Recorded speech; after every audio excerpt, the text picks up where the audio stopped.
oral, in a way that clearly wasn't appropriate for someone new to the industry, and certainly not for a young woman supposedly unaware of that world. If Cassie was already being primed for that role, sexually objectified before she ever met Diddy, then Diddy didn't introduce her to that world, he amplified and ritualized it.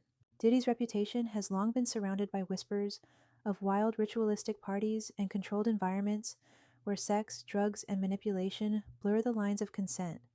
These aren't just tabloid rumors, they're patterns. And if Cassie was involved in those rituals, we have to ask, who brought her there?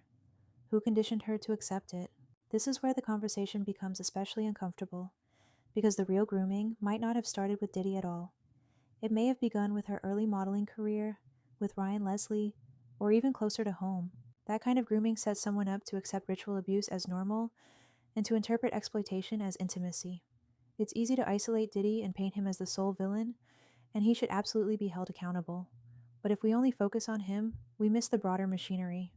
Cassie's story is not just about surviving an abusive man, it's about surviving a system built on grooming, silence, and ritualistic degradation disguised as fame.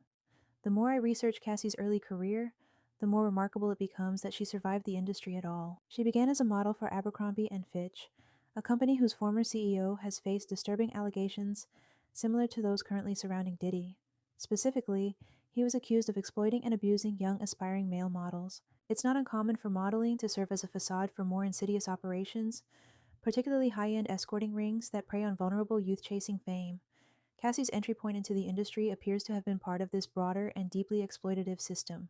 In a past magazine interview, she mentioned posing for the cover at just 14. During one of those shoots, her father, who was present, was reportedly so disturbed that he had to leave the room until she was clothed. Rather than intervening or removing her from that situation, he chose to walk away, leaving his daughter exposed in more ways than one. It raises a haunting question. Where was the protection she deserved? That question becomes even more pressing when we consider that her parents did have some level of involvement early in her career. When she first connected with Ryan Leslie, it was reportedly her mother who encouraged her to explore the opportunity and helped facilitate the demo that launched her into the music industry. There was a parental presence, at least in the beginning, yet, during the recent legal proceedings, where Cassie gave harrowing testimony against Diddy, her parents were nowhere to be seen. Her brother reportedly attended, as did her husband Alex Fine, but there has been no public mention of her mother or father offering support from the courtroom. The contrast is striking. Her parents were present when doors were first being opened for her, but seemingly absent when she was fighting to close the ones that nearly destroyed her.